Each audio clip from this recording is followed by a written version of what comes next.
안녕하세요, 시청자 여러분. 오늘 들려드릴 이야기는 바로 이것입니다. 체면 때문에 제 통장을 훔쳐 시댁 식구 9명을 제주도 여행 보낸 남편. 저는 딱 한 가지 행동을 했을 뿐인데 비행기에서 내린 시댁 식구들은 그 자리에서 얼어붙고 말았습니다. 서울의 칼바람이 몰아치며 뼛속까지 파고드는 연말의 추위가 골목마다 스며들고 있었습니다. 저는 두꺼운 스웨터에 몸을 웅크린 채 장바구니를 들고 집으로 돌아오면서도 이상하게 마음만은 따뜻했습니다.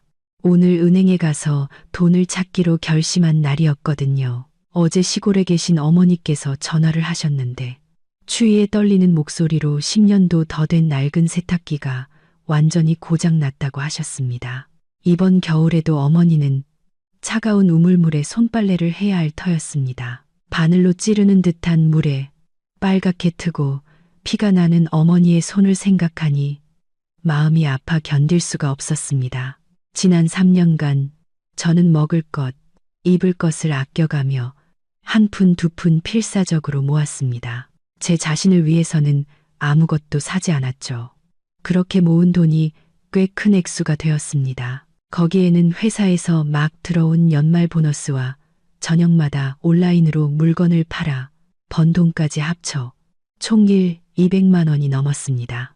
저는 그중 200만 원을 인출해 부모님께 최신형 드럼, 세탁기를 사드리고 나머지 0만 원으로는 비가 새는 시골집 기와지붕을 고치고 부모님 설 용돈으로 드릴 계획이었습니다.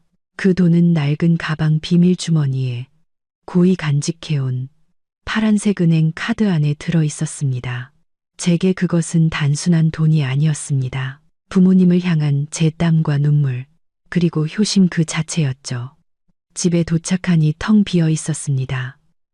남편 민주는 아침 일찍부터 어디론가 나가고 없었습니다.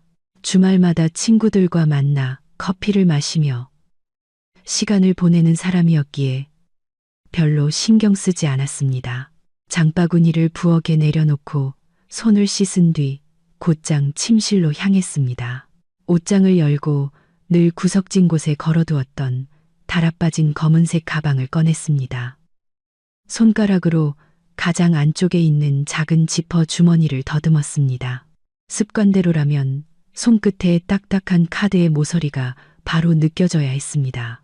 하지만 손가락 끝에 닿는 것은 텅 빈 공간뿐이었습니다. 심장이 쿵 하고 내려앉았습니다. 깜짝 놀라 제가 깜빡하고 다른 곳에 두었나 생각했습니다. 가방을 밝은 곳으로 완전히 꺼내 모든 주머니를 뒤지고 가방 전체를 뒤집어 찾았습니다. 하지만 어디에도 없었습니다. 낡은 지폐 몇 장과 다 쓴 립스틱뿐이었습니다. 등줄기를 따라 식은 땀이 흐르기 시작했습니다. 꽁꽁 얼어붙을 듯한 날씨에도 불구하고 저는 화장대 서랍을 뒤지고 침대 베개 밑을 들추고 심지어 침대 밑까지 기어들어가 찾아봤습니다. 없었습니다. 제 모든 재산과 희망이 담긴 은행 카드가 흔적도 없이 사라진 것입니다. 저는 바닥에 주저앉았습니다. 머릿속이 핑 돌았습니다. 도둑일 리는 없었습니다. 집 문은 굳게 잠겨 있었고 집 안의 물건들은 뒤진 흔적이 없었습니다. 오직 카드 하나만 감쪽같이 사라진 것입니다. 불길한 예감이 심장을 옥죄어 왔습니다. 며칠 전부터 민준의 눈빛이 어딘가 수상했던 것이 떠올랐습니다. 그는 제 연말 보너스가 얼마냐고 넌지시 떠보더니 친구들이 어디로 여행을 갔더라는 둥푸념을 늘어놓곤 했습니다.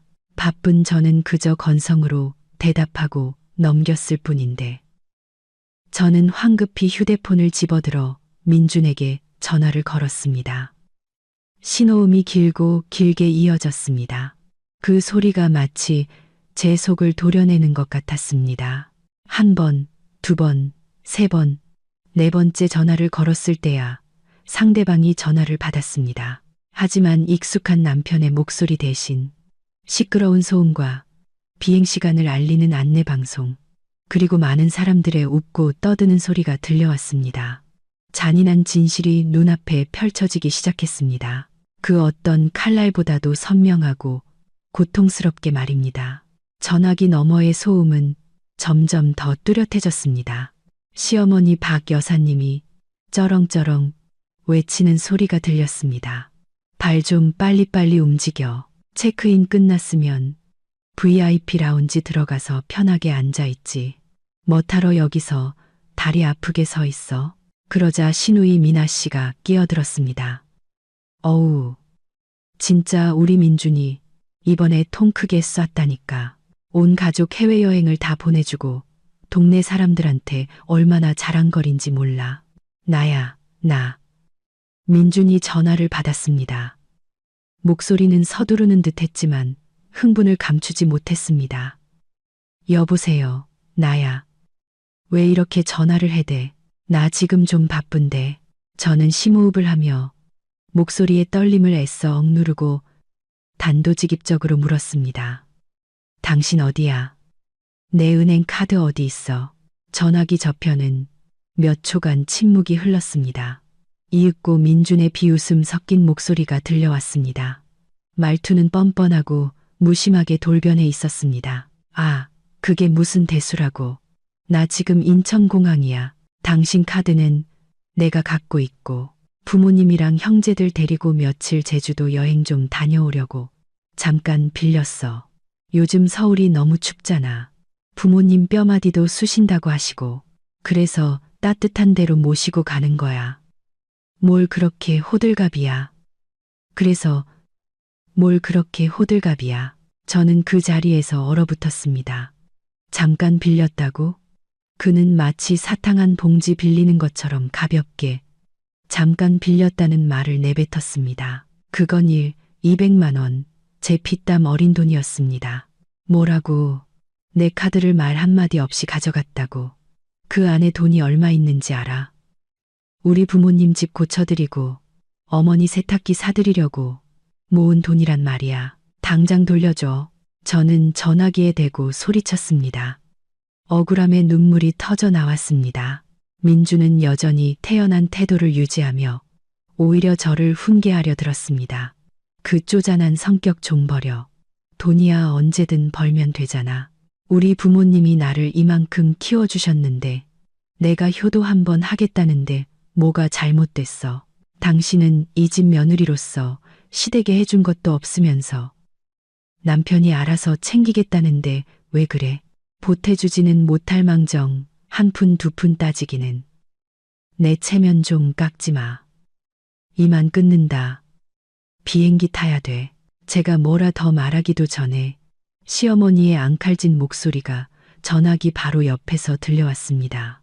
아들의 전화기를 빼앗아 저를 꾸짖기 시작했습니다. 예, 서연아, 내가 한마디 하마. 내 남편은 효자야. 우리 대가족을 전부 여행 보내줘서 친척들 보기에도 떳떳하게 해줬다고. 네가 못 갔으면 그냥 집에서 밥이나 하고 청소나 할 것이지. 어디서 전화를 해서 우리 가족 즐거운 분위기를 망쳐. 그깟 푼돈 가지고 뭘 그리 대단한 일인 양 난리야. 속 좁은 것 같으니라고. 시어머니는 말을 마치자마자 전화를 뚝 끊어버렸습니다. 저는 힘없이 팔을 떨어뜨렸고 휴대폰이 침대 위로 떨어졌습니다. 푼돈, 그 돈은 제게 전 재산이었고 시골에 계신 부모님의 희망이었습니다. 그런데 그들 눈에는 고작 체면을 세우고 남들에게 과시하기 위한 도구에 불과했던 것입니다.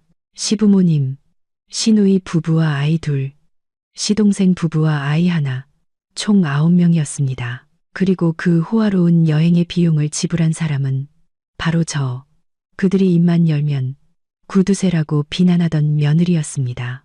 그들은 제 고통과 노력 위에서 즐거워하고 있었습니다. 저는 텅 빈 차가운 방을 둘러보았습니다. 억울함이 목구멍까지 차올랐지만 소리내어 올 수도 없었습니다. 그동안 제가 참고 살아온 모든 것이 시댁 식구들의 이기심과 배은망덕함을 키웠을 뿐이라는 사실을 깨달았습니다. 그들은 저를 가족으로 생각하지 않았습니다. 그저 돈 나오는 기계, 그 이상도 이하도 아니었습니다. 저는 침대 위에 약 15분간 미동도 없이 앉아 있었습니다. 그 15분 동안 고통과 실망에서 시작된 모든 감정은 점차 마비 상태로 변했고 마침내 차가울 정도의 냉정한 깨달음만 남았습니다. 운다고 해결될까? 아니, 애원하면 돈을 돌려줄까? 절대 아닐 겁니다. 민준이 카드를 가져갔다는 것은 이미 계획된 일이었습니다. 예전에 제가 아파서 심부름을 시킨 적이 있어 비밀번호를 알고 있었을 겁니다. 저는 평생의 동반자라 믿었던 사람에게 너무나 큰 신뢰를 주었고 그 결과 쓰디쓴 배신을 맛보게 된 것입니다. 저는 일어나 욕실로 들어가 찬물로 세수를 했습니다. 거울 속에는 눈이 새빨갛게 충혈되었지만 눈빛만은 날카롭게 변한 한 여자가 서 있었습니다. 어제의 착하고 순종적이었던 이서연은 죽었습니다. 오늘 저는 저 김씨 집안에 평생 잊지 못할 교훈을 가르쳐 줄 것입니다. 가장 먼저 저는 카드 발급 계약서와 신분증을 찾아냈습니다. 그리고 휴대폰을 들어 은행 콜센터에 전화를 걸었습니다. 안녕하세요. 카드 분실 신고 및 긴급 계좌 정지를 요청하고 싶습니다. 제 목소리는 또렷하고 단호했습니다. 은행 직원은 본인 확인을 위한 몇 가지 정보를 요구했고 저는 막힘없이 대답했습니다. 신원 확인 후 저는 직원에게 최근 거래 내역을 확인해달라고 요청했습니다. 네, 고객님 계좌에서 방금 발생한 거래 내역은 다음과 같습니다. 대한항공 제주도 왕복 항공권 구인 결제 총 380만 원, 제주 드림팰리스 리조트 예약금 결제 150만 원, 3일간 렌터카 패키지 서비스 결제 50만 원입니다. 현재 카드 잔액은 약 620만 원입니다. 불러주는 숫자 하나하나를 들을 때마다 속이 타들어 가는 것 같았습니다. 순식간에 600만 원 가까운 돈이 사라진 것입니다. 그들은 어떻게 제 피땀 어린 돈으로 그렇게 사치스럽게 돈을 쓸 수 있을까요? 비즈니스석 항공권에 5성급 리조트라니. 시골에 계신 우리 어머니는 아까워서 영양제 한 병 사드시는 것도 망설이시는데 지금 즉시 모든 거래를 중단시켜 주세요. 계좌를 동결해 주세요. 이 거래들은 모두 카드 도난으로 인한 부정 사용임을 확인합니다. 네, 알겠습니다. 카드 정지 처리가 완료되었습니다. 고객님의 카드는 현재 결제나 현금 인출이 불가능합니다. 저는 안도의 한숨을 내쉬었습니다. 첫 번째 단계는 끝났습니다. 하지만 이것만으로는 부족했습니다. 카드를 정지해도 그들은 이미 발권된 비행기 표가 있고 예약금이 걸린 숙소도 있었습니다. 민주는 친구들에게 돈을 빌려서라도 어떻게든 버틸 것입니다. 저는 그들의 모든 퇴로를 막아야 했습니다. 저는 컴퓨터를 켜고 인터넷 뱅킹에 접속해 상세 이체 내역을 확인했습니다. 리조트 예약과 렌터카 거래 화면을 캡처했습니다. 거기에는 수취인으로 여행사와 제주도의 유명 리조트 이름이 나와 있었습니다. 저는 단순히 돈을 되찾고 싶은 것이 아니었습니다. 그들의 탐욕과 뻔뻔함에 대한 대가를 치르게 하고 싶었습니다. 저는 단정한 옷으로 갈아입고 신분증과 모든 증거 서류를 챙겨 집을 나섰습니다. 제 목적지는 경찰서였습니다. 경찰서는 집에서 약 2km 거리에 있었습니다. 여전히 매서운 바람이 옷깃을 파고들었지만 마음속에 분노가 불타올라 추위를 느낄 수 없었습니다. 민원실로 들어서며 저는 평정심을 되찾기 위해 심호흡을 했습니다. 당직 경찰관이 저를 올려다보더니 제 심각한 표정을 보고 물었습니다. 무엇을 도와드릴까요? 저는 의자에 앉아 가방을 책상 위에 올려놓고 또렷한 목소리로 말했습니다. 경찰관님, 은행카드 도난 및 불법 사용에 대해 신고하러 왔습니다. 피해 금액이 큽니다. 경찰관은 서류와 펜을 꺼내 기록하기 시작했습니다. 구체적인 사건, 경위와 분실 시간, 장소, 그리고 의심 가는 사람이 있는지 말씀해 주십시오. 저는 경찰관의 눈을 똑바로 쳐다보며 망설임 없이 말했습니다. 오늘 오전 9시경 자택에서 카드가 없어진 것을 확인했습니다. 카드를 훔쳐간 사람은 제 남편 김민준입니다. 그는 몰래 카드를 훔쳐 그가 알고 있던 비밀번호를 이용해 저의 동의 없이 대가족의 비행기 표를 사고 호텔을 예약하는 등 불법적으로 돈을 사용했습니다. 현재까지 확인된 피해 금액은 약 600만 원입니다. 여기 은행 거래 내역과 결제 확인 문자, 메시지입니다. 저는 서류 뭉치를 내밀었습니다. 경찰관은 범인이 남편이라는 말에 잠시 주춤하는 듯 했지만 저의 단호한 태도와 명확한 증거 앞에서 곧 프로페셔널하게 업무를 계속했습니다. 이것을 가족 간의 민사 문제로 처리하시겠습니까? 아니면 절도죄로 고소하시겠습니까? 시민 재산 절도 행위로 고소하겠습니다. 부부 사이지만 이 돈은 제가 결혼 전부터 모아온 제 개인 재산과 제 월급입니다. 그가 임의로 제 돈을 가져갈 권리는 없습니다. 법적 근거를 마련하기 위해 사건 접수를 요청합니다. 남편을 절도죄로 감옥에 보내는 것이 어렵고 복잡하다는 것을 알고 있었습니다. 하지만 지금 제게 필요한 것은 민준을 당장 감옥에 보내는 것이 아니었습니다.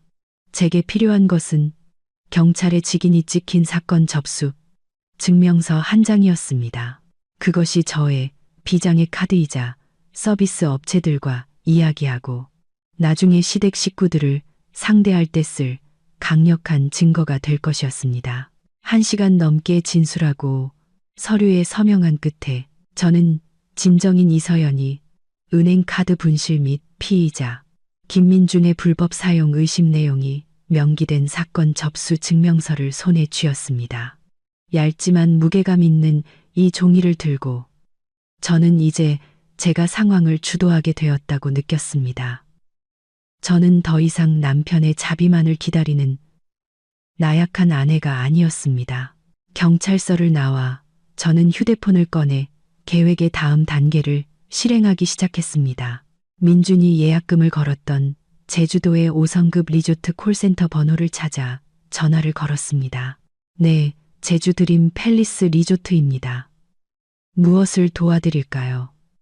상냥한 안내원의 목소리가 들려왔습니다. 안녕하세요. 저는 비자카드 끝번호 8899의 소유주 이서연입니다.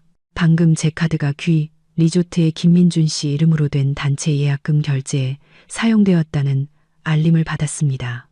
오늘 체크인 예정일 겁니다. 네, 잠시만요.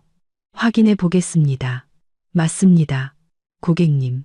김민준 고객님께서 오션뷰 디럭스룸 3개를 예약하셨고 예약금으로 150만 원이 결제되었습니다.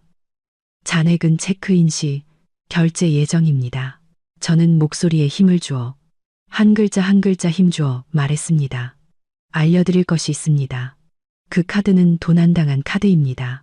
저는 방금 경찰서와 은행에 신고를 마쳤습니다.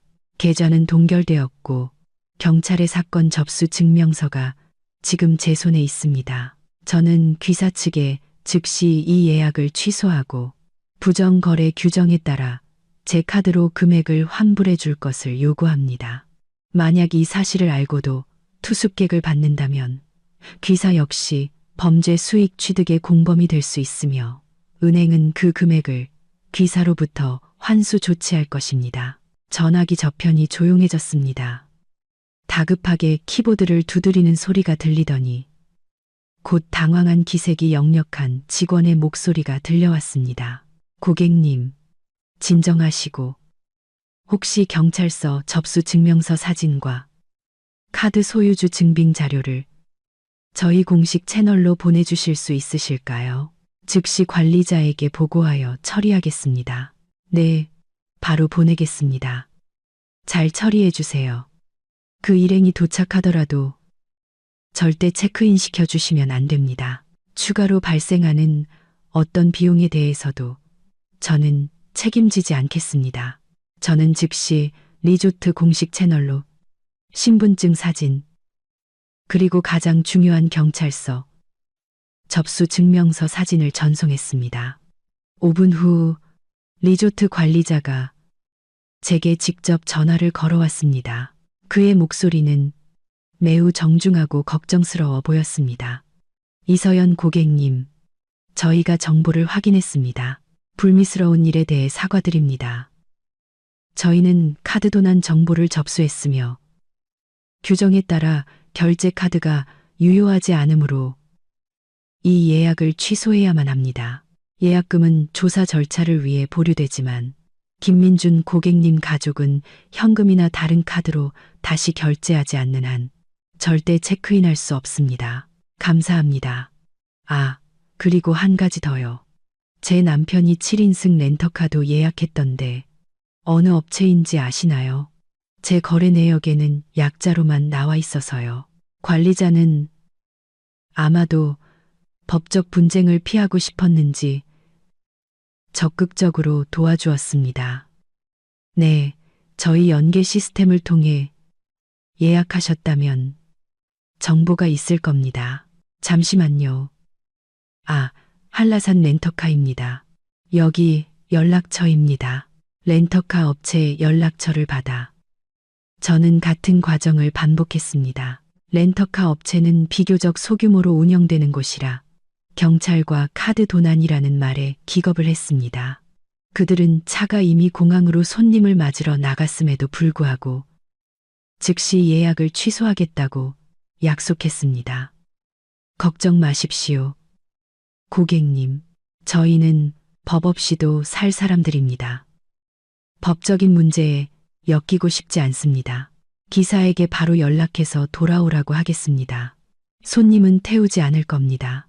저는 전화를 끊고 시계를 보았습니다. 이제 오전 11시 민준과 그 대가족을 태운 비행기가 곧 제주공항에 착륙할 시간이었습니다. 저는 9명의 사람들이 양손 가득 짐을 들고 설레는 마음으로 공항을 나서며 신선한 바다 공기를 마시고 화려한 해산물 파티와 푹신한 침대에서의 단잠을 꿈꾸는 모습을 상상했습니다. 그들은 자신들의 마법 지팡이였던 제 은행 카드가 이미 효력을 잃었다는 사실을 까맣게 모르고 있었습니다. 덫은 놓였습니다. 제가 악해서가 아니라 그들의 탐욕이 스스로를 막다른 길로 몰아넣은 것입니다. 저는 경찰서 앞 공원 벤치에 앉아 씁쓸하지만 만족스러운 미소를 지었습니다. 게임은 이제부터 시작이었습니다. 시계가 정오 12시를 가리킬 때쯤 저는 집으로 돌아왔습니다. 배가 고팠지만 밥 생각은 전혀 없었습니다. 컵라면 하나를 끓여 먹으며 컴퓨터를 켰습니다. 제가 함께 가지 않았더라도 시댁 식구들, 특히 시누이 미나 씨의 SNS 중독 성향을 고려하면 그들의 일거수일투족이 실시간으로 올라올 것이 뻔했습니다. 예상대로였습니다.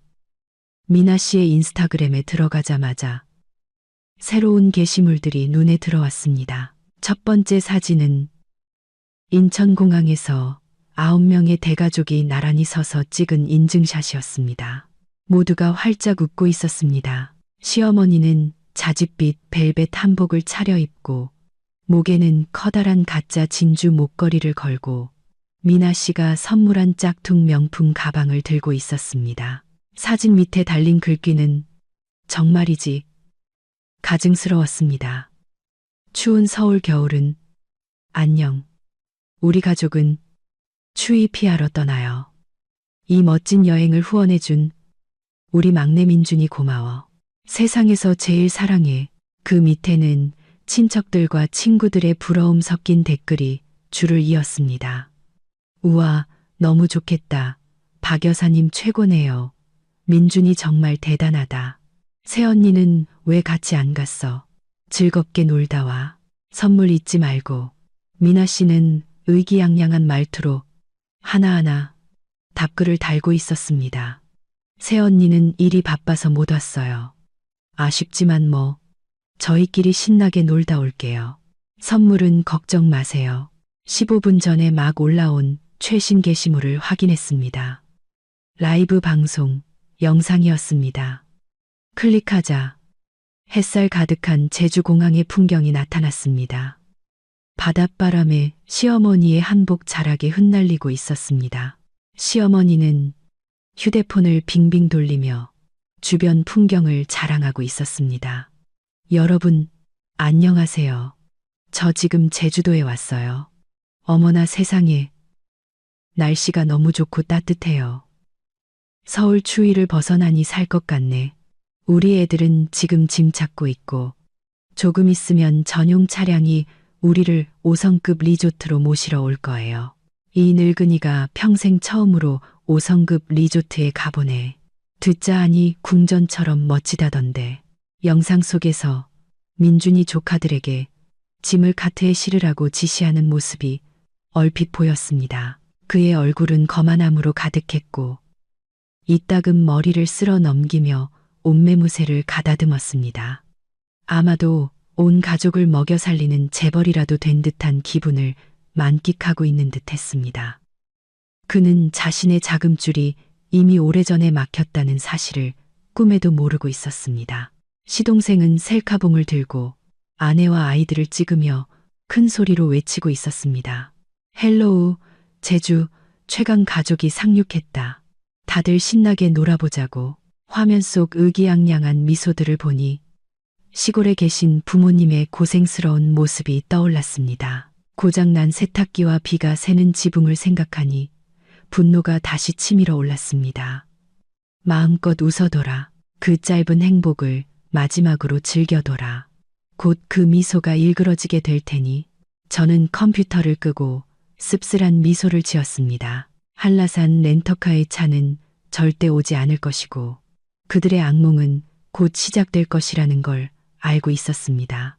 저는 휴대폰을 책상 위에 내려놓고 벨 소리를 가장 크게 설정한 뒤 따뜻한 물 한 잔을 따르고 조용히 기다렸습니다. 진짜 재미있는 연극은 아직 시작도 하지 않았으니까요.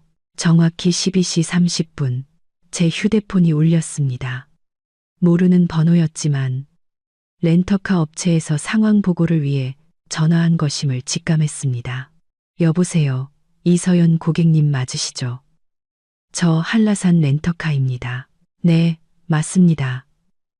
상황이 어떻게 됐나요? 네, 저희 기사님이 방금 보고했는데 고객님 가족분들이 공항 밖으로 나와서 차를 재촉하는 전화를 했다고 합니다. 저희 기사님은 카드 소유주의 요청으로 예약이 취소되었다고 정중히 말씀드리고 탑승을 거부했습니다. 그랬더니 김민준이라는 손님이 공항 대기실에서 난리를 치면서 저희 회사를 고소하겠다고 협박하고 있답니다. 저는 차분하게 대답했습니다. 기사님께 카드 소유주와 경찰의 요청에 따라 처리한 것이라고 분명히 말씀하시라고 전해주세요. 계속 소란을 피우면 공항 경찰을 부르라고 하세요. 아무것도 두려워할 필요 없습니다. 네, 감사합니다, 고객님. 저희도 그런 분들과 엮이고 싶지 않습니다. 태도가 아주 거만하더라고요. 아무튼 걱정 마십시오. 저희 차는 이미 다른 손님을 모시러 갔습니다. 렌터카 업체와의 통화를 막 끝내자마자 민준에게서 전화가 걸려왔습니다. 저는 벨 소리가 한참 울리도록 내버려 두었다가 전화를 받았습니다. 여보세요. 전화기 저편에서는 민준의 고함 소리가 들려왔습니다. 소리가 너무 커서 휴대폰을 귀에서 조금 떼어야 했습니다. 이서연, 너 지금 무슨 짓을 한 거야? 왜 렌터카 업체에서 예약을 취소했다고 하는 건데? 네가 전화해서 이상한 소리라도 한 거지? 온 가족이 지금 공항에서 땡볕에 서 있단 말이야. 창피해서 얼굴을 들 수가 없어. 당장 전화해서 차 다시 보내라고 해. 저는 스피커폰으로 전환하고 물을 마시며 또박또박 대답했습니다. 내가 말했잖아. 내 은행카드 도난당했다고. 그래서 경찰에 신고하고 카드 정지시켰고 그 카드로 결제된 모든 서비스도 취소했어. 당신은 도둑이야. 무슨 자격으로 서비스를 요구하는 거지? 네가 감히 날 도둑이라고 불러? 난 네 남편이야. 너 미쳤어? 지금 부모님은 피곤해하시고 애들은 울고불고 난리인데 너 우리 가족 다 죽일 셈이야? 당장 카드 정지 풀고 차. 다시 불러. 민주는 분노와 당혹감에 목소리가 갈라져라 소리쳤습니다. 똑똑히 들어. 김민준. 그 카드에 든 돈은 내 피땀이야. 당신이 세상 사람들 앞에서 체면 차리라고 있는 돈이 아니라고. 가족들 여행 보내주고 싶으면 당신 돈으로 차를 빌려. 나는 당신들 사치스러운 생활에 봉사할 의무 없어. 자업자득이야. 시어머니가 전화기를 빼앗아 고함치는 소리가 들렸습니다. 이서연, 이 되바라진 거사. 너, 나 여기서 말라 죽는 꼴 보고 싶어? 내가 명령하는데 당장 카드 정지 풀어. 안 그러면 집에 가서 널 내쫓아 버릴 테니까.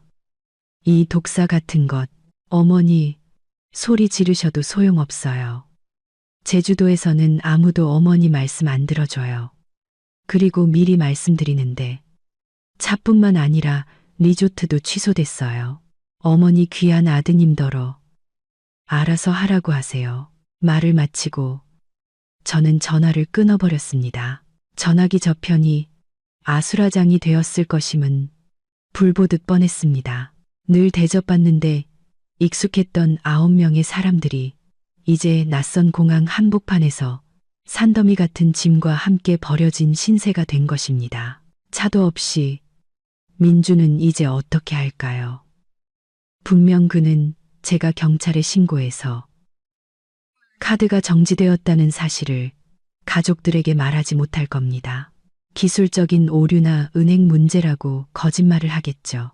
그리고 울며 겨자 먹기로 자기 돈을 꺼내 택시 2대를 잡아온 가족을 리조트로 데려갈 것입니다. 어디 계산 좀 해볼까요? 제주공항에서 그 5성급 리조트까지는 거의 30km. 7인승 택시 요금이 만만치 않을 겁니다. 2대면 좋기 10만 원은 깨질 텐데 제가 알기로 민준의 지갑에는 현금이 별로 없습니다. 늘 제 카드를 긁는데 익숙해져 있었으니까요. 저는 미소를 지었습니다. 돈의 가치와 존중이라는 첫 번째 교훈을 그들이 뼈저리게 느끼길 바랐습니다. 제 예상대로 민주는 다른 방법이 없었는지 결국 택시 2대를 불렀습니다. 예전에 그가 술에 취해 길을 잃을까봐 몰래 설치해둔 위치 추적 앱을 통해 보니 그의 위치가 공항에서 리조트 방향으로 움직이는 것이 보였습니다. 약 45분 후 제 휴대폰이 다시 울렸습니다. 이번에는 리조트 관리자로부터 온 문자였습니다. 이서연 고객님, 김민준 고객님 일행이 프런트에 도착했습니다. 고객님의 요청대로 체크인을 거부하는 절차를 진행 중입니다. 저는 숨을 죽이고 기다렸습니다. 몇 분 후 휴대폰 화면이 밝아지며 민준에게서 영상 통화가 걸려왔습니다. 아마도 늙고 지친 부모님의 모습을 보여주며 저를 압박하려는 속셈이겠지요. 저는 통화를 수락했습니다. 공세 화면에는 심하게 흔들리는 영상이 나타났습니다. 민주는 고급스러운 리조트 로비에서 얼굴이 시뻘개진 채 땀을 뻘뻘 흘리고 있었습니다. 그의 뒤로는 시어머니가 소파에 주저앉아 부채질을 하며 잔뜩 화가 난 표정으로 앉아 있었습니다. 시누이와 동서 그리고 아이들은 지치고 배가 고파 울고 있었습니다. 서연아, 네가 무슨 짓을 했는지 좀 봐. 민준이 휴대폰을 프런트 직원 얼굴에 바싹 갖다 댔습니다. 이 사람들하고 얘기 좀 해봐. 내 카드가 사용 가능하고 예약도 유효하다고 말해. 이 사람들이 네가 예약을 취소했다고 하잖아. 이렇게 많은 사람들 앞에서 날 망신시킬 셈이야. 프런트 직원은 카메라를 보고 정중하게 고개를 숙였지만 목소리는 단호했습니다. 이서연 고객님, 안녕하세요. 앞서 말씀드린 대로 저희는 카드 소유주와 관계기관의 요청에 따르고 있습니다. 이 예약은 이미 취소되었으며 예약금은 원래 카드로 환불 절차가 진행 중입니다. 저희는 이 일행의 체크인을 받을 수 없습니다. 저는 카메라를 똑바로 쳐다보며 민준에게 얼음장같이 차가운 목소리로 말했습니다. 들었지? 김민준. 저 사람들은 법과 규정대로 일하는 거야. 당신은 내 카드를 훔쳤어. 내가 가만히 당신이 돈을 펑펑 쓰게 내버려 둘 줄 알았어? 예약금 150만 원은 내가 이미 회수했어. 이제 묻고 싶으면 당신 돈으로 새로 방을 잡아. 민주는 이를 갈며 다른 가족들이 듣지 못하도록 목소리를 낮춰 속삭였습니다. 하지만 휴대폰 마이크를 통해 저는 똑똑히 들을 수 있었습니다. 너무 심하게 굴지 마. 내가 잘못했어. 제발. 지금 방이 없으면 부모님은 어디서 주무시라고. 이번 한 번만 카드 정지 풀어줘. 집에 가면 다 갚을게. 가족들 앞에서 내 체면 좀 살려줘. 제발 부탁이야. 그 비굴한 애원은 제 경멸감만 더 키울 뿐이었습니다. 돈을 훔칠 때는 말 한마디 없더니 막히니까 이제 와서 애원이라니. 당신은 갚을 돈 없어. 김민준, 당신 월급 쥐꼬리만 한 데다 예전에 빌려간 돈도 아직 안 갚았잖아. 뭘로 나한테 600만 원을 갚겠다는 거야? 당신 허영심은 당신이 책임져. 현금으로 방을 잡든지 아니면 온 가족 데리고 싸구려 여관이라도 가. 내 돈에는 한 푼도 손댈 생각 마. 너 정말 너무하는구나. 민준은 할 말을 잃고 눈에 핏발이 섰습니다. 그때 민준이 전화 통화를 너무 오래 하자 시어머니가 버럭 소리를 지르며 다가와 휴대폰을 빼앗았습니다. 너 또 무슨 수작이야. 나 피곤해 죽겠어. 방에 들어가서 쉬고 싶다고. 저것들한테 빨리 열쇠 내놓으라고 해. 내가 네 시어머니인데 나를 이렇게 고생시켜. 어머니, 제가 어머니를 고생시키는 게 아니에요. 어머니 아들이 어머니를 속인 거예요. 그 사람은 돈이 없어요. 제 카드를 훔쳐서 어머니 여행 보내드린 거라고요. 이제 제가 돈을 되찾았으니 어머니 아드님더러 반값 내라고 하세요. 거기 방 하나에 하룻밤 50만 원 정도 할걸요. 방 3개면 하룻밤에 150만 원이네요. 하룻밤에 150만 원이라는 말에 시어머니의 얼굴이 새하얗게 질렸습니다. 그녀는 민준을 멍하니 쳐다보았습니다. 뭐, 너는 회사에서 공짜로 보내주는 여행이라고 했잖아. 그런데 내 마누라 돈을 훔친 거라고. 하룻밤에 150만 원, 너 미쳤니? 진실이 드러나자 민준은 당황해서 말을 더듬었습니다. 어머니, 진정하시고 제가 해결할게요. 뭘 해결해? 돈이 어디 있어서. 박 여사님은 소리쳤습니다. 피로와 돈 문제로 인한 충격에 그녀는 비틀거렸습니다. 저는 휴대폰 화면을 통해 그 혼란스러운 광경을 보면서도 아무런 감흥이 없었습니다. 통화 종료 버튼을 눌렀습니다. 화면은 까맣게 변했지만 전화기 저편에서는 이제 막 진짜 폭풍이 시작되었음을 알 수 있었습니다. 제가 전화를 끊은 후 리조트 로비의 분위기는 분명 그 어느 때보다 살벌해졌을 겁니다. 저는 마치 드라마를 보듯 그 광경을 생생하게 상상할 수 있었습니다. 돈 아까운 줄 아는 시어머니가 하룻밤 방값이 수백만 원이라는 사실을 알았으니 절대 자기 돈을 낼 리가 없었죠. 사실 돈도 별로 가져오지 않았을 겁니다. 그녀는 민준을 탓하기 시작할 것이고 지금까지 조용히 상황을 즐기던 시누이 미나 씨는 자기도 돈을 내거나 쫓겨날 위기에 처하자 싸움에 끼어들었을 겁니다. 약 10분 후 모르는 번호로 전화가 걸려왔습니다. 받아보니 아까 그 프런트 직원이었습니다. 그녀는 겁에 질린 목소리로 작게 말했습니다. 이서연 고객님, 상황이 너무 심각해요.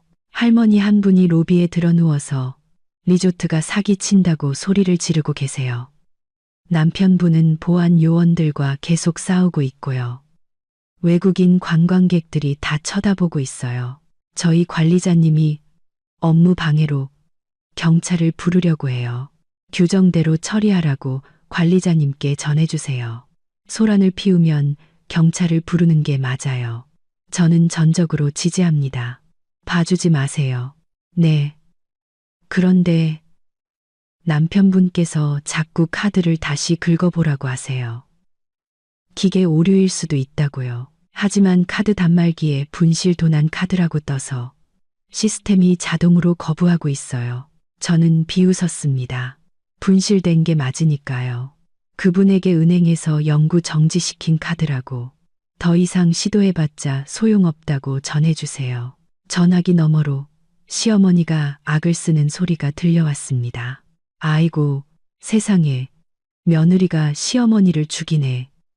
카드 정지시켜서 우리 가족 길바닥에 나앉게 만들었어. 나처럼 불쌍한 사람이 또 있을까? 보안 요원이 엄하게 말했습니다. 할머님, 공공장소에서 질서를 지켜주십시오. 계속 소란을 피우시면 저희는 할머님을 로비 밖으로 모실 수밖에 없습니다. 민준이 목에 핏대를 세우며 따졌습니다. 당신들 내가 누군지 알아. 나 VIP 고객이야. 감히 손님을 쫓아내. 손님께서는 객실 요금을 지불하지 않으셨습니다. 사용하신 카드는 거절되었고 예약은 취소되었습니다. 손님은 저희 고객이 아닙니다. 즉시 가족분들과 함께 나가주십시오. 결국 보안팀의 단호한 태도와 주변 관광객들의 경멸, 어린 시선 앞에서 민준의 가족은 리조트 로비를 떠날 수밖에 없었습니다. 9명의 사람들이 무거운 캐리어를 끌고 제주도의 뜨거운 정오 햇살 아래로 쫓겨났습니다. 방금 전까지만 해도 화려한 인증샷을 올리던 미나 씨는 이제 창피해서 얼굴을 가리고 있을 겁니다. 5성급 리조트에서의 휴양이라는 꿈은 천국의 문턱에서 산산조각 났습니다. 이제 그들은 어디로 갈까요? 주머니 속 푼돈으로는 성수기에 괜찮은 호텔을 구하기는 불가능할 겁니다. 그리고 무엇보다도 민준의 체면은 온 가족 앞에서 산산이 부서졌습니다. 리조트에서 쫓겨난 민준의 가족은 길가에 망연자실 서 있었습니다. 낭만적으로 느껴졌던 바닷바람은 이제 짜증스럽고 피곤하게만 느껴졌습니다. 아이들은 배고프고 덥다며 울기 시작했습니다. 저는 민준의 다음 행동을 예측할 수 있었습니다. 그는 지인에게 도움을 청할 것입니다. 제주도에서 꽤 성공적으로 사업을 하는 대학 동기 2명이 있었습니다. 예전에 술자리에서 민준은 제주도에 가면 자기 형제들이 알아서 다 챙겨줄 거라고 자랑하곤 했습니다. 하지만 민준은 제가 한 발 앞서 나갔다는 사실을 몰랐습니다. 경찰서에 신고를 마치자마자 저는 그 친구들의 아내들에게 메시지를 보냈습니다. SNS 친구였고 가끔 교류하는 사이였죠. 저는 매우 정중하지만 강력한 메시지를 보냈습니다. 언니, 바쁘신데 죄송해요. 저희 남편 민준 씨가 요즘 도박에 빠져서 빚더미에 앉았어요. 제 적금을 전부 훔치고 사업 투자한다며 여기저기 돈을 빌렸는데 사실은 빚쟁이들을 피해온 가족을 데리고 호화 여행을 떠난 거였어요. 제가 방금 경찰에 신고해서 카드 정지를 시켰어요. 혹시 민준 씨가 돈을 빌려달라거나 신세를 지겠다고 전화하면 조심하세요. 언니네까지 피해를 볼까봐 걱정돼서요. 정말 속상해요. 그 아내들은 민준의 허풍을 익히 알고 있었기에 제 말을 바로 믿었습니다. 오히려 저를 위로하며 남편들에게 골칫거리에 엮이지 말라고 단단히 일러두겠다고 약속했습니다. 그래서 민준이 친구에게 전화를 걸었을 때 그 결과는 참담했을 겁니다. 약 15분 후 민준이 다시 제게 전화를 걸었습니다. 이번에는 목소리에 힘이 하나도 없었고 애처롭게 애원하는 투였습니다. 서연아, 내가 잘못했어. 정말 미안해. 근데 지금 온 가족이 길바닥에 서 있어. 갈 데가 없어. 친구들한테 전화했는데 받질 않거나 출장 갔다고 핑계를 대. 제발. 카드 정지 풀어서 5만 원만, 아니 3만 원만 쓸 수 있게 해줘. 부모님이랑 애들 씻고 밥 먹일 여관이라도 잡게. 애들이 배고파서 쓰러지기 직전이야. 저는 냉정하게 대답했습니다. 당신 친구들 참 좋네. 자기 안에 돈 훔치는 사람이랑은 상종하기 싫었나 보지. 김민준, 당신은 남자야. 당신이 벌인 일은 당신이 해결해. 주머니에 애들 빵 사줄 몇 푼도 없어. 애들 핑계 대면서 나 협박하지 마. 당신이 흥청망청 놀 때 내가 집에서라면 먹고 있을 거란 생각은 안 해봤어? 서연아, 너 왜 이렇게 못됐어? 날 막다른 길로 몰아넣을 셈이야? 내가 아니라 당신이 스스로를 몰아넣은 거야. 조언 하나 해줄게. 근처 분식집 가서 싸게 밥 먹고 골목에 있는 허름한 여관 찾아봐. 하룻밤에 3만 원이면 될 거야. 분수에 맞게 살아. 리조트랑 해산물은 꿈도 꾸지 말고. 저는 전화를 끊고 민준의 번호를 잠시 차단했습니다. 조용한 오후를 보내고 싶었기 때문입니다.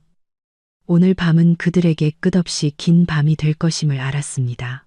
돈도 없고 차도 없고 친구에게 외면당하고 가족에게 원망받는 밤. 허영심의 대가는 제가 지켜낸 일 200만 원보다 훨씬 비쌌습니다.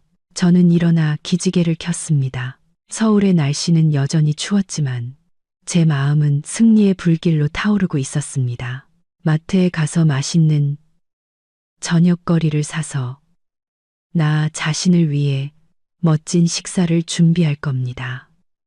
그들이 낯선 땅에서 굴욕감을 곱씹고 있는 동안에요. 서울은 이미 어둑해졌습니다. 저는 방금 따뜻한 소고기 전골과 함께 맛있는 저녁 식사를 마쳤습니다. 저렴하지만 마음을 따뜻하게 해주는 와인 한 잔으로 스스로에게 상을 주었습니다.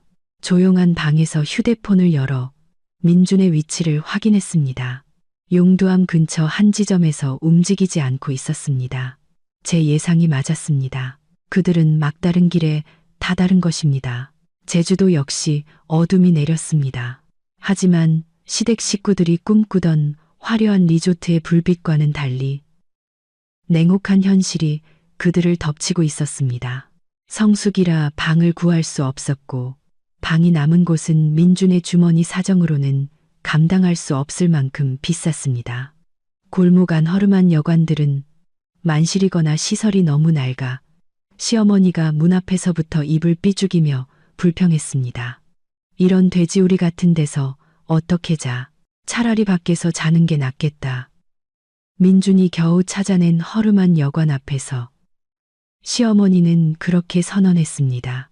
결국 9명의 사람들은 용두암 근처 공원으로 가서 지친 몸을 이끌고 벤치에 앉았습니다. 밤이 되자 바닷바람이 강해지며 짠내와 냉기를 몰고 왔습니다.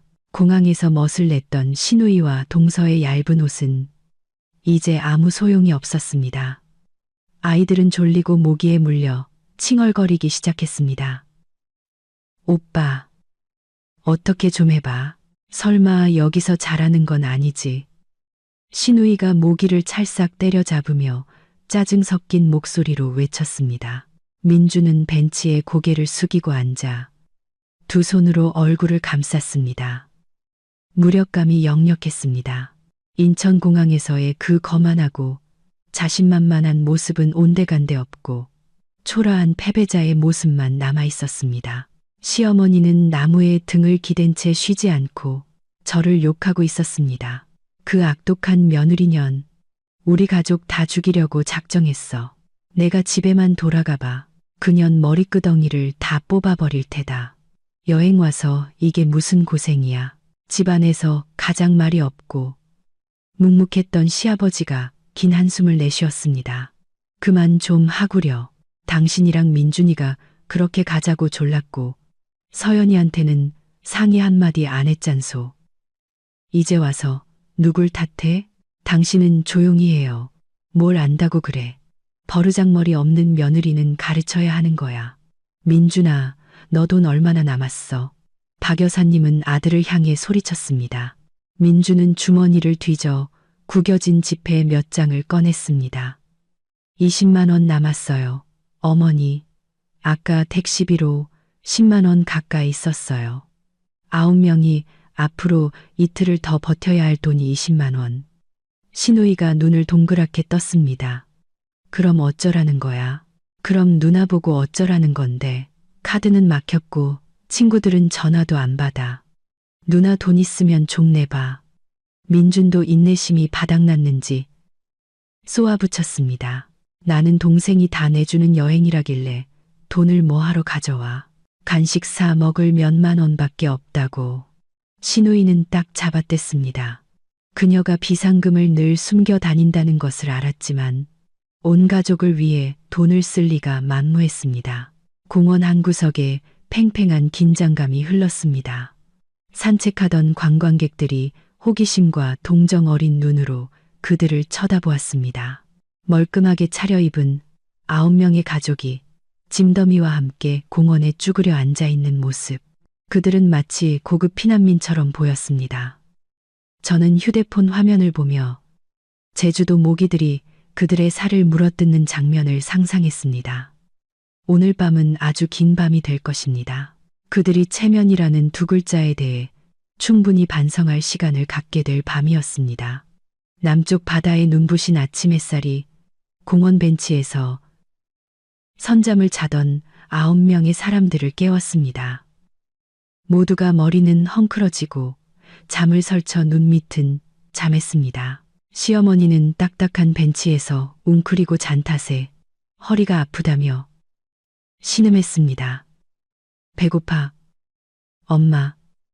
배고파. 시동생의 어린 아들이 울음을 터뜨렸습니다. 아이의 울음소리가 침울한 분위기를 갈랐습니다. 어른들의 배에서도 꼬르륵 소리가 나기 시작했습니다. 비행기에서 먹은 간단한 식사 이후 거의 하루 동안 길에서 급히 산 생수 몇 병 외에는 아무것도 먹지 못했습니다. 민준이 힘없이 일어나 옷에 먼지를 털었습니다. 그는 5만 원짜리 지폐 한 장을 들고 머뭇거리며 말했습니다. 제가 아침 사올게요. 다들 뭐 드실래요? 뜨끈한 거, 해물뚝배기나 그런 거. 배고파 죽겠어. 시어머니는 습관처럼 명령했습니다. 민준이 얼굴을 찡그렸습니다. 어머니, 여기서 그런 건 비싸요. 한 그릇에 10,000원이 넘어요. 9명이 먹으면 남은 돈 절반이 날아가요. 그냥 김밥이나 삼각김밥으로 때워요. 뭐? 내 어미더러 김밥을 먹으라고? 내가 휴양 와서 길바닥에서 김밥이나 씹으라는 거야. 박 여사님이 발끈했습니다. 그럼 굶으실래요? 드실래요? 돈은 이게 전부예요. 민준도 더 이상 가짜 효자 노릇을 할 수 없었는지 퉁명스럽게 쏘아붙였습니다. 결국 꼬르륵거리는 배와 민준의 텅 빈 지갑 앞에서 온 가족은 냉혹한 현실을 받아들일 수밖에 없었습니다. 민준은 김밥 9줄과 생수 몇 병을 사왔습니다. 아침 식사는 무거운 침묵 속에서 진행되었습니다. 시어머니는 마치 지푸라기를 씹는 듯한 표정으로 김밥을 씹었고 신우이는 거울을 보며 모기 물린 자국을 보고 한숨을 쉬었습니다. 식사가 끝나자 또 다른 문제가 생겼습니다. 화장실과 샤워. 공중 화장실은 더럽고 냄새가 났습니다. 깔끔 떨기 좋아하는 그들이 발을 들여놓을 리 없었습니다. 나 씻고 싶어. 몸이 근질거려 죽겠어. 민준아, 어떻게든 해봐. 계속 이렇게 있을 순 없어. 박 여사님은 또다시 불평을 시작했습니다. 민준은 머리를 쥐어뜯었습니다. 그는 숙소를 해결하지 못하면 온 가족이 폭발할 것임을 알았습니다. 그는 결국 길가의 한 카페로 가족들을 이끌었습니다. 잠시 쉬면서 화장실을 이용하고 다음 계획을 세울 요량이었습니다. 카페에서 민준은 계속해서 여기저기 전화를 걸어 도움을 청했지만 돌아오는 것은 끝없는 통화 연결음과 정중한 거절뿐이었습니다. 그의 아내 카드절도 사건은 제가 보낸 경고 메시지 덕분에 친구들 사이에 빛의 속도로 퍼져나갔습니다. 오빠, 그냥 우리 돌아가면 안 될까? 시동생의 아내가 조심스럽게 말했습니다. 여기서 돈도 없고 숙소도 없이 애들만 고생이야. 어떻게 돌아가? 아까 항공사에 전화해 봤는데 돌아가는 비행기 표도 취소됐대. 카드 주인이 분실 신고를 해서 모든 예약이 취소되고 환불 처리됐다고 하더라고. 돌아가려면 표를 새로 사야 해. 그럼 새언니한테 전화해서 사과하고 카드 정지 풀어서 표 바꾸게 해달라고 해. 민준이 씁쓸하게 웃었습니다. 내가 전화 안 해봤을 것 같아? 내 번호 차단했어. 그 사람 성격 내가 알아. 한 번 마음먹으면 끝까지 가. 우리한테 고통을 맛보게 하려는 거야. 그때 길 건너편 해산물 식당의 광고판을 본 박 여사님의 눈이 반짝 빛났습니다. 싱싱한 해산물, 저렴한 가격. 에이, 어차피 이렇게 된 거. 점심은 저기 가서 해산물이나 실컷 먹자. 속 터져 죽겠네. 더는 김밥 같은 거 못 먹어. 제주도까지 와서 해산물도 못 먹으면 집에 있는 것만 못해. 어머니, 돈이 어디 있어서요. 민준이 경악했습니다. 너 15만 원 넘게 남았지. 가서 싼 걸로 몇 개 시켜. 나 꽃게가 너무 먹고 싶어. 박 여사님은 단호하게 일어나 손주 손을 잡고 길을 건넜고 당황한 민준이 그 뒤를 허둥지둥 따라갔습니다. 즐기고 싶다는 욕망과 헛된 체면이 그들의 이성을 마비시켰습니다. 그들은 마치 불나방처럼 식당으로 뛰어들었습니다. 앞으로 어떤 굴욕적인 연극이 기다리고 있는지도 모른 채 말입니다. 박 여사님이 고른 저렴한 해산물 식당도 그들의 현재 주머니 사정으로는 결코 싸지 않았습니다. 식당에 들어서자마자 새우구이와 꽃게찜의 고소한 냄새가 코를 찔렀고 텅 빈 배는 더욱 요동쳤습니다. 직원이 달려와 반갑게 맞이했습니다. 9분이세요. 시원한 안쪽 큰 자리로 모시겠습니다. 뭐 드시겠어요? 오늘 꽃게가 아주 싱싱합니다. 자연산 대하도 좋고요. 박 여사님은 자신의 비참한 처지를 까맣게 잊고 수족관을 가리켰습니다. 꽃게 2kg 쪄주시고 오징어 튀김 하나, 새우 소금구이도요. 아, 애들 밥 말아 먹게 해물탕 큰 것도 하나 주세요. 옆에 서 있던 민준의 얼굴이 새하얗게 질렸습니다. 그는 급히 어머니의 옷소매를 잡아당겼습니다. 어머니, 너무 많아요. 돈 없어요. 볶음밥이나 국수 같은 싼 걸로 시켜요. 너 제정신이야? 해산물 식당 와서 볶음밥을 먹게. 그냥 시켜. 모자라면 내가 보탤게. 내가 옷주머니에 몇만 원 숨겨둔 거 있어. 박 여사님은 민준의 손을 뿌리치고 여전히 수족관의 꽃게에서 눈을 떼지 못했습니다. 어머니가 돈을 보태준다는 말에 민준은 약간 안도했습니다. 그는 속으로 계산했습니다. 꽃게가 8만 원, 해물탕이 5만 원, 기타 등등 합치면 대략 20만 원. 어머니가 보태주시면 남은 돈으로 겨우 맞출 수 있을 것 같았습니다. 그는 혀를 차며 생각했습니다. 그래, 어머니 기분이라도 풀어드리자. 식사는 짧은 만족감 속에서 진행되었습니다. 시어머니는 꽃게를 발라 먹으며 연신 맛있다고 칭찬했고 허리 통증과 목이 물린 것도 잊은 듯 했습니다. 시누이는 SNS에 먹방 라이브를 하며 인생이 나를 힘들게 할지라도 맛있는 건 먹어야지 라는 글을 올렸습니다. 하지만 즐거움은 짧았습니다. 식사가 끝나고 직원이 계산서를 가져왔습니다. 총 25만 5천 원입니다. 민주는 계산서를 들고 손을 벌벌 떨었습니다. 그는 주머니를 다 뒤져 남은 돈을 모두 꺼내 세고 또 세었습니다. 18만 5천 원. 그는 어머니에게 속삭였습니다. 어머니, 저 18만 5천 원밖에 없어요. 어머니가 말씀하신 돈 좀 주세요. 박 여사님은 옷 주머니를 뒤져 2만 원짜리 지폐 한 장과 잔돈 몇 푼을 꺼냈습니다. 여기 나 2만 5천 원밖에 없네. 난 내가 돈 더 있는 줄 알았지. 온 가족이 긁어모은 돈은 총 21만 원. 여전히 4만 5천 원이 부족했습니다. 민주는 신우이에게 고개를 돌렸습니다. 누나, 돈 좀 있으면 빌려줘. 신우이는 얼굴을 찡그렸습니다. 나 돈 없다고 했잖아.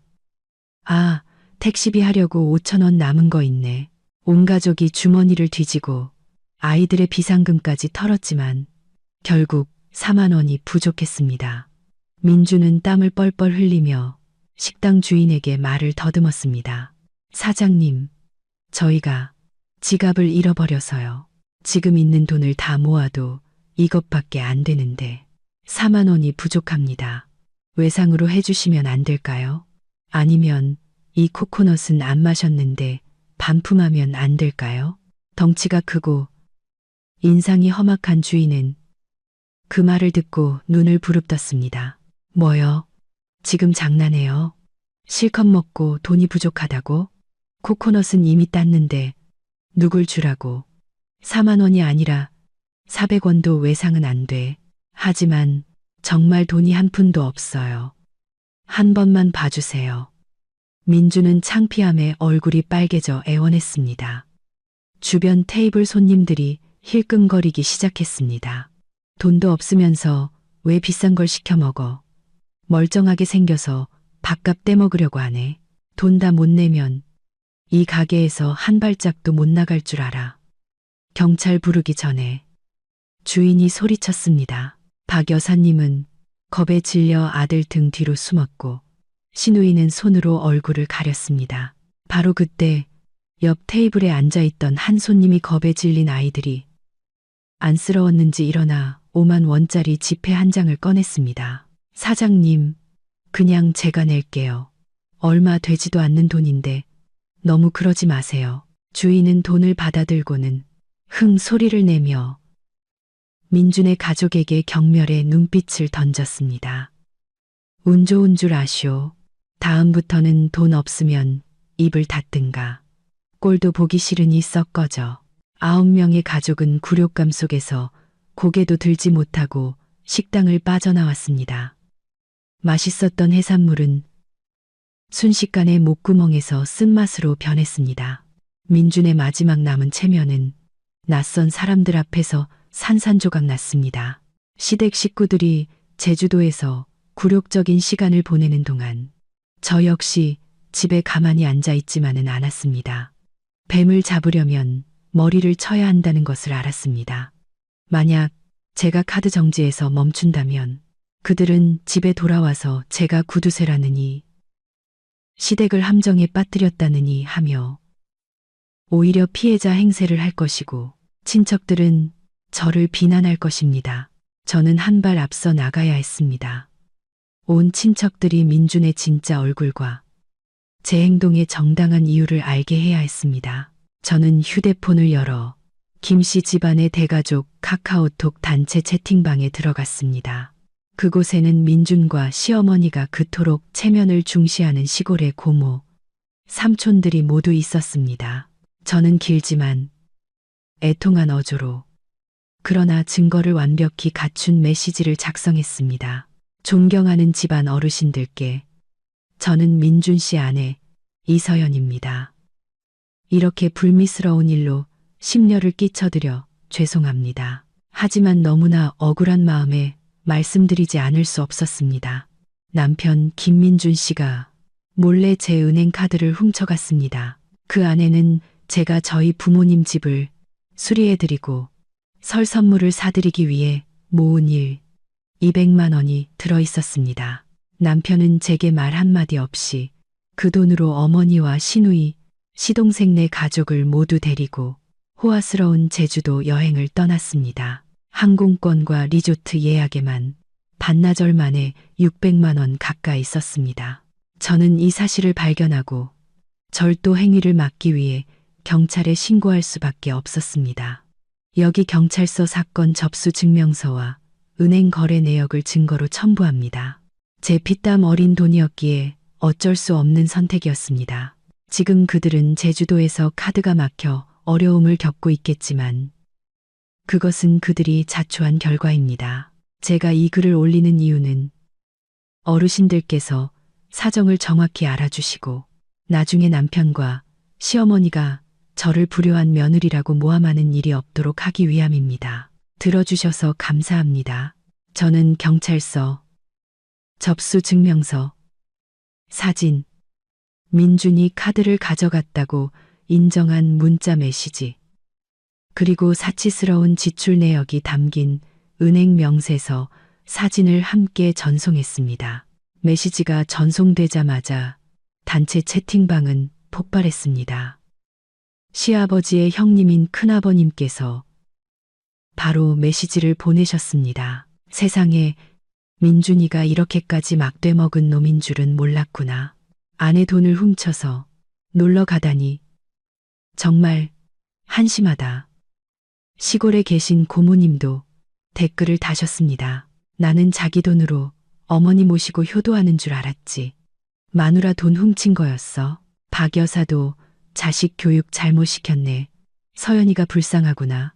민준의 친삼촌은 제게 직접 전화를 걸어왔습니다. 서연아, 방금 메시지 봤다. 네가 한 행동이 맞다. 나는 널 지지한다. 민준이 그놈 돌아오기만 해봐라. 내가 아주 버릇을 고쳐놓을 테니. 사내대장부가 돈 벌 생각은 안 하고 아내 돈이나 훔쳐서 허세를 부려. 저는 전화를 받으며 사리 분별 있는 친척들께 속으로 감사했지만 가장 결정적인 한 방은 아직 남아있다는 것을 알았습니다. 저는 집안에서 가장 발언권이 세고 돈을 자주 빌려주시던 민준의 고모님께 전화를 걸었습니다. 고모님 드릴 말씀이 있어요. 민준 씨가 지금 제주도에서 돈이 떨어져 곤란한 상황이에요. 아마 조금 있다가 고모님께 돈 빌려달라고 전화할 거예요. 절대 빌려주지 마세요. 그 사람 지금 빚도 많아서 갚을 능력도 없어요. 빌려주시면 떼이는 거예요. 고모님은 그 말을 듣고 화들짝 놀랐습니다. 어머, 그래. 네가 말해줘서 다행이다. 알았다. 돈 없다고 해야겠네. 예상대로 10분도 채 되지 않아 민주는 큰아버님, 고모님, 삼촌에게 차례로 전화를 걸었습니다. 하지만 그에게 돌아온 것은 호된 꾸지람과 차갑게 끊어지는 전화뿐이었습니다. 친척들 사이에서 민준과 박 여사 집안의 명예는 완전히 무너졌습니다. 성공하고 효심 깊은 아들이라는 이미지에서 이제 민준은 아내에게 빌부터 사는 도둑이자 허풍쟁이로 낙인 찍혔습니다. 박 여사님은 호화로운 휴가를 즐기는 여왕에서 자식의 나쁜 버릇을 방관한 무책임한 시어머니로 전락했습니다. 저는 휴대폰을 내려놓았습니다. 마음이 한결 가벼워졌습니다. 하늘의 그물은 넓고 성기지만 결코 빠져나갈 수는 없는 법입니다. 가족 문제를 해결한 후 저는 다음 목표를 민준의 직장으로 돌렸습니다. 민준은 항상 자신이 회사에서 인정받는 모범 사원이며 내년에는 영업팀장으로 승진할 예정이라고 자랑했습니다. 그는 회사에서의 이미지 관리에 매우 신경 썼습니다. 저는 민준의 회사 격리부장님이 부정직한 것을 매우 싫어하며 사장님에게도 영향력이 있는 분이라는 것을 알고 있었습니다. 격리부장님과는 회사 행사에서 몇 번 만난 적이 있었고 SNS 친구도 맺은 상태였습니다. 저는 그녀의 SNS를 확인했고 온라인 상태인 것을 보고 메시지를 보냈습니다. 제 목소리는 슬프고 위로가 필요한 사람처럼 들리게 했습니다. 부장님, 바쁘신데 죄송해요. 제가 너무 속상해서요. 저 아마 이혼해야 할 것 같아요. 격리부장님은 바로 답장을 보냈습니다. 어머 서연 씨, 무슨 일인데 그래? 민준 씨가 또 무슨 일 저질렀어? 네, 부장님. 제가 남편을 믿고 생활비 통장을 맡겼는데 그 사람이 제 적금을 전부 몰래 빼서 회사에서 연말 보너스가 나왔다고 시어머니까지 속이고 온 가족을 데리고 여행을 갔어요. 제가 사실을 알게 되니까 오히려 저한테 소리치고 협박하더라고요.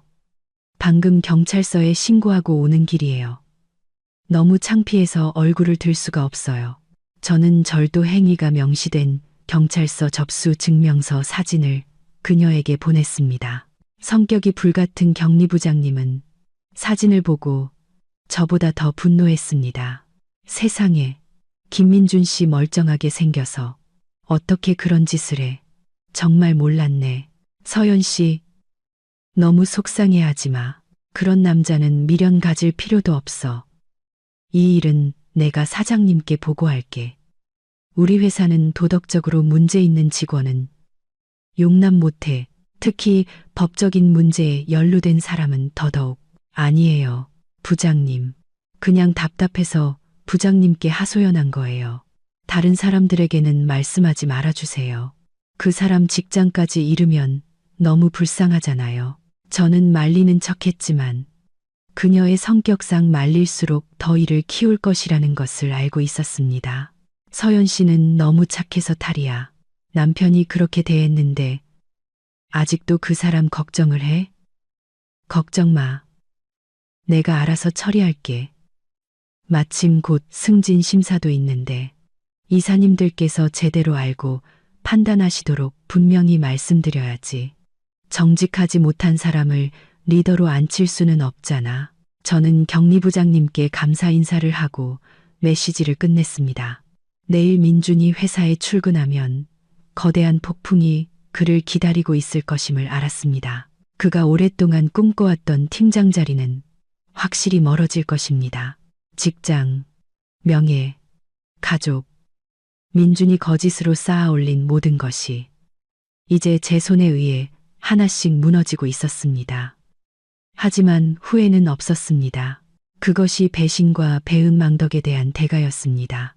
만약 그가 저를 존중하고 정중하게 상의했다면 일이 이 지경까지 오지는 않았을 겁니다. 하지만 인생에 만약이란 없습니다. 저는 창밖을 내다보았습니다. 하늘이 밝아오고 있었습니다. 제게는 새로운 날이 시작되고 있었지만 민준의 가족에게는 인생에서 가장 어두운 날들이 시작될 것이었습니다. 제주도에서의 3일은 민준의 가족에게 3년처럼 느껴졌습니다. 남은 푼돈으로는 빵과 컵라면, 생수를 사서 겨우 허기를 채울 뿐이었습니다. 낮에는 사람들의 호기심, 어린 시선을 피해 공공장소를 전전했고, 밤에는 공원 벤치나 공항 대기실에서 쫓겨나지 않으려 눈치를 보며 쪽잠을 잤습니다. 더 이상 웃음소리도 SNS 인증샷도 없었습니다. 모두의 휴대폰은 배터리가 닳거나 고향 친척들의 비아냥 섞인 안부 전화를 피하기 위해 꺼져 있었습니다. 시어머니는 감기와 쇠약 증세로 몸져 누웠습니다. 그녀는 끙끙 앓으며 끊임없이 아들을 원망했습니다. 시누이는 비상금을 가져오지 않았다는 이유로 남편과 크게 다퉜습니다. 마침내 서울로 돌아가는 날이 되었습니다. 9명의 사람들은 초췌한 모습으로 무거운 캐리어를 끌고 공항 카운터로 향했습니다. 그들은 마치 큰 재난에서 막 탈출한 난민처럼 보였습니다. 옷은 구겨지고 머리는 헝클어졌으며 땀 냄새가 진동해 다른 승객들이 얼굴을 찡그리며 피했습니다. 비싼 막바지 비행기표 9장을 사기 위해 시누이는 울며 겨자 먹기로 자신의 금목걸이를 헐값에 팔고 제주도 친구에게 고금리로 급전을 빌려야 했습니다. 비행기에 오르자 민주는 좌석에 털썩 주저앉아 눈을 감았습니다. 그는 누구도 쳐다볼 수 없었고 서울에 도착했을 때의 상황을 생각할 엄두도 내지 못했습니다. 그는 그저 이 비행이 영원히 계속되어 잔혹한 현실로부터 도망칠 수 있기를 바랐습니다. 인천공항에 도착하자 북쪽의 칼날 같은 겨울 추위가 그들의 얼굴을 강타하며 현실로 끌어냈습니다. 마중 나온 차도.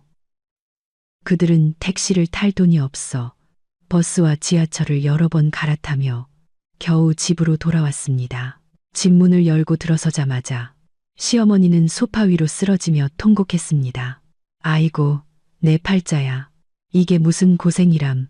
여행이 아니라 감옥살이였어. 서연이 어디 있어? 이리 나와봐. 네 시험이 이제 죽게 생겼다. 저는 방에서 걸어 나왔습니다. 손에는 두툼한 서류 봉투를 들고 있었습니다. 저는 그들을 놀라울 정도로 평온한 눈빛으로 바라보았습니다. 더 이상 두려움도 인내도 없었습니다. 오직 차가운 결심만이 남아 있었습니다. 어머니, 오셨어요. 여행은 즐거우셨어요. 저는 부드럽지만 비꼬는 투로 물었습니다. 네가 감히 그런 말을 해? 네가 우리 가족을 이 꼴로 만들어 놓고 뻔뻔하게 얼굴을 내밀어. 내가 당장 민준이한테 너랑 이혼하라고 할 거야. 이 되바라진 것.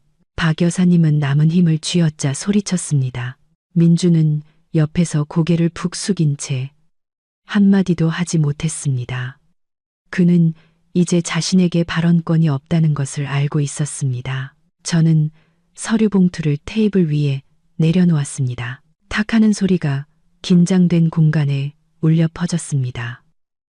어머니께서 말씀하지 않으셔도 제가 이미 준비했습니다. 시댁 식구들은 테이블 위의 서류를 멍하니 쳐다보았습니다. 민준이 떨리는 손으로 서류를 집어들자 이혼 신청서라는 글자가 눈에 들어왔고 그는 충격에 휩싸였습니다. 서연아, 너 진심이야. 고작 돈 문제 때문에 이 가정을 깨려는 거야. 민준이 힘없는 목소리로 더듬거렸습니다. 저는 씁쓸하게 웃었습니다. 고작 돈 문제라고? 당신은 내 피땀 어린 돈일 200만 원을 훔쳤어. 나를 속이고 무시하고 당신 가족들과 합세해서 내 노력을 짓밟았어. 당신에게는 그게 작은 일일지 모르지만 나에게는 용서할 수 없는 배신이야. 내가 잘못했어. 내가 이래서 다 갚을게. 제발 일 크게 만들지 마. 민준이 필사적으로 매달렸습니다. 갚는다고? 뭘로? 쥐꼬리만 한 월급의 빚더미에 앉아서. 내가 아직도 당신을 믿을 것 같아? 박 여사님은 아들이 밀리는 것을 보자 습관처럼 끼어들었습니다. 너 말이면 다인 줄 알아. 그 사람은 네 남편이야. 남편이 내 돈 좀 썼다고 뭐가 그렇게 대수야. 부부는 일심동체야. 돈 벌어서. 시댁 챙길 줄 모르는 너 같은 며느리는 불효막심한 거야. 얘랑 헤어지고 싶으면 몸만 나가. 이 집은 내 아들 집이야. 저는 박 여사님을 날카롭게 쏘아보았고 그녀는 움찔하며 입을 다물었습니다. 어머니, 착각하고 계시네요.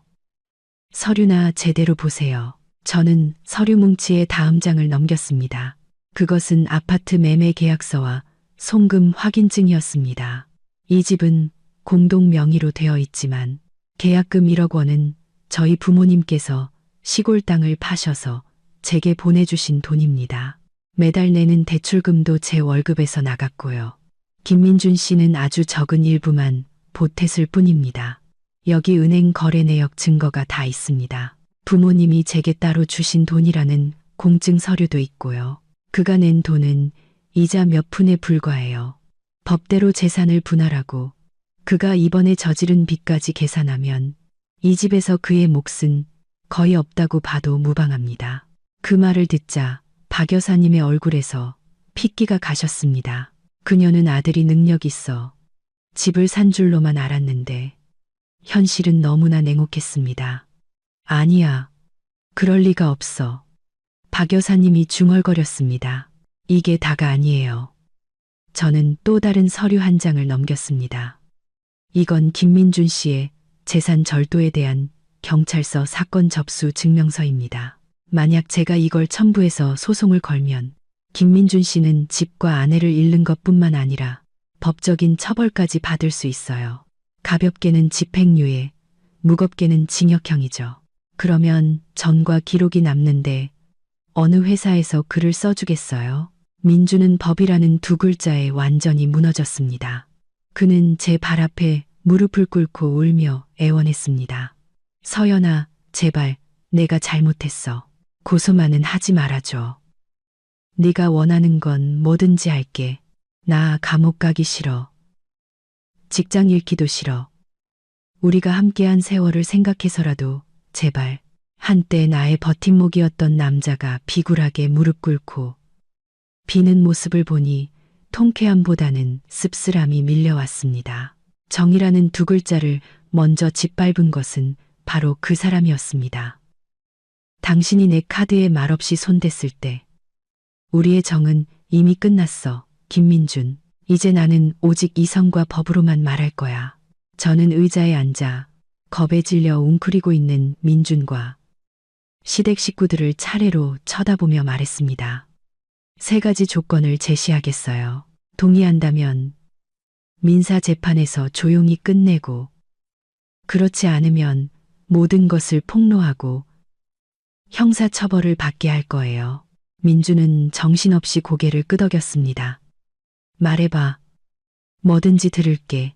첫째, 지금 당장 합의 이혼 서류에 서명해. 재산은 법에 따라 분할하지만 당신이 훔쳐간 일, 200만 원은 당신 개인 빚이라는 걸 인정해야 해. 둘째, 이 집은 내가 갖겠어. 당신이 그동안 냈던 돈은 돌려줄게. 물론 제주도에서 당신이 낭비한 600만 원과 내 정신적 피해 보상금을 제외하고 말이야. 당신과 당신 가족은 일주일 안에 이 집에서 나가. 셋째, 양가 친척들 앞에서 당신의 절도와 거짓말에 대해 우리 부모님과 나에게 공개적으로 사과해. 내 명예를 회복시켜. 다시는 누구도 나에 대해 험담하지 못하게. 세 가지 조건을 듣고 박 여사님이 반박하려 했지만 제 눈빛에 입을 다물었습니다. 그녀는 이제 제가 모든 것을 쥐고 있다는 것을 알았습니다. 동의하지 않으면 아들이 모든 것을 잃고 감옥에 갈 수도 있었습니다. 서연아, 너무 심하잖아. 민준이 중얼거렸습니다. 내가 강요하는 게 아니야. 당신이 선택하는 거지. 약간의 명예라도 지키며 떠나느냐, 아니면 모든 것을 잃고 사회적으로 매장당하느냐. 선택해. 민주는 집안을 둘러보고 울고 있는 늙은 어머니와 외면하는 누나를 보았습니다. 그는 더 이상 물러설 곳이 없다는 것을 알았습니다. 알았어. 동의할게. 민주는 떨리는 손으로 제가 준비한 이혼 서류에 서명했습니다. 그의 글씨는 그의 인생처럼 비뚤어져 있었습니다. 서명이 된 서류를 들자 마음이 날아갈 듯 가벼워졌습니다. 마침내 저는 이 지긋지긋한 결혼 생활의 족쇄에서 스스로를 해방시킨 것입니다. 좋아. 짐 싸서 나갈 시간 일주일 줄게. 경찰 불러서 강제 집행하게 만들지 마. 저는 일어나 방으로 들어가 문을 닫았습니다. 밖에서는 박 여사님의 통곡 소리와 시댁 식구들의 다툼 소리가 들려왔습니다. 하지만 그 모든 소음은 이제 더 이상 저에게 영향을 미치지 못했습니다. 제가 이겼습니다. 눈물로 얼룩졌지만 그만한 가치가 있는 승리였습니다. 불행은 연달아 민준을 덮쳤습니다. 바로 다음 날 아침, 민준이 초췌한 얼굴로 회사에 출근하자 그의 책상 위에는 징계 결정서가 놓여 있었습니다. 사장이 민준을 방으로 불렀습니다. 그는 경리부장님이 제출한 증거 서류들을 책상 위로 던졌습니다. 김민준 씨, 정말 실망이 크네. 우리 회사는 정직을 가장 중요하게 생각하네. 아내의 돈을 훔치고 가족을 속여 흥청망청 쓰는 사람은 관리자 자격이 없어. 회사의 재정을 믿고 맡길 수도 없고. 사장님, 제발 제 설명 좀 들어주세요. 그건 집안일입니다. 민준이 변명하려 애썼습니다. 집안일이 그 사람의 인격을 보여주는 거야. 게다가 이 소문이 퍼져서 회사 이미지까지 실추시켰어. 나는 자네를 물류창고 직원으로 발령내고 월급을 40% 삭감하기로 결정했네. 동의하지 못하겠다면 당장 사표를 제출하게. 민주는 그 자리에서 얼어붙었습니다. 미래의 팀장에서 이제 그는 월급으로 생계 유지도 힘든 말단 직원이 되었고 평생 지워지지 않을 오명까지 얻게 되었습니다. 동료들은 경멸의 눈빛으로 그를 쳐다보며 수군거렸습니다. 예전에 그에게 아첨하던 사람들은 이제 그를 투명인간 취급했습니다. 집에 돌아오면 분위기는 더욱 숨막혔습니다. 집을 잃고 친척들 앞에서 망신을 당한 충격으로 박 여사님은 정말로 병이나 자리에 누웠습니다. 신우이는 자신에게 피해가 올까 두려워 어머니 부양비를 내야 할까봐 핑계를 대고는 코빼기도 비치지 않았습니다. 민주는 좁고 축축한 단칸방을 구해 어머니와 함께 지내야 했습니다. 박 여사님의 짝퉁 명품들을 판 돈은 생활비에 보태기에도 턱없이 부족했습니다. 그는 예전에는 상상도 못했던 궁핍한 생활을 맛보기 시작했습니다. 매일 퇴근 후 곰팡이 핀 벽과 늙은 어머니의 신음소리를 마주할 때마다 민주는 제가 차려주던 따뜻하고 깨끗한 집과 맛있는 밥상을 떠올렸습니다. 그는 후회했습니다. 조강지처의 소중함을 몰랐던 것을, 헛된 체면이 자신의 인생을 망가뜨린 것을 후회했습니다. 하지만 모든 것은 너무 늦었습니다. 술에 취하면 그는 종종 제 이름을 불렀지만 대답은 깨진 창문 틈으로 새어 들어오는 바람 소리뿐이었습니다. 2년 후 저는 고급 오피스 빌딩에서 걸어 나오며 상쾌한 서울의 가을 공기를 마셨습니다. 이혼 후 저는 일에 모든 것을 쏟아부었습니다. 끊임없는 노력과 해방된 능력 덕분에 저는 높은 연봉을 받는 프로젝트 매니저로 승진했습니다. 예전 집은 팔고 도심에 더 가깝고 안전한 고급 아파트를 새로 샀습니다. 시골의 부모님은 이제 건강하고 즐겁게 지내십니다. 제가 선물한 최신형 드럼 세탁기는 여전히 조용히 돌아가며 추운 겨울 어머니의 수고를 덜어주고 있습니다. 시골집도 깨끗하고 멋지게 고쳐 부모님이 편안한 노후를 보내실 수 있도록 했습니다. 오늘 저는 특별한 남자와 저녁 약속이 있습니다. 그는 제 사업 파트너로 성숙하고 차분하며 여성을 매우 존중하는 사람입니다. 그는 제 과거를 알고 있으며 저의 강인함을 더욱 소중하게 여겨줍니다. 우리는 천천히 하지만 확실하게 서로를 알아가는 중입니다.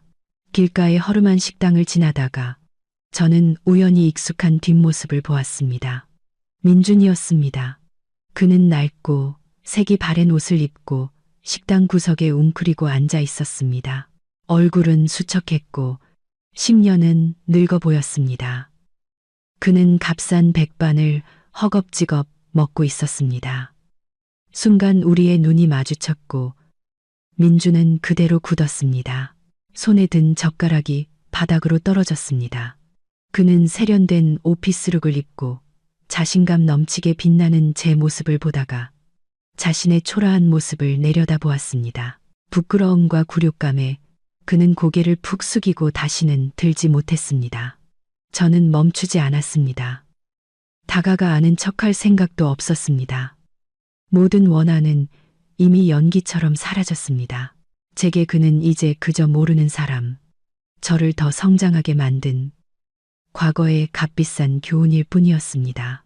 저는 미소를 지으며 앞으로 나아갔습니다. 화려한 불빛과 진정한 행복이 저를 기다리는 곳으로. 제 이야기는 이렇게 끝이 나지만 하나의 진리를 남깁니다.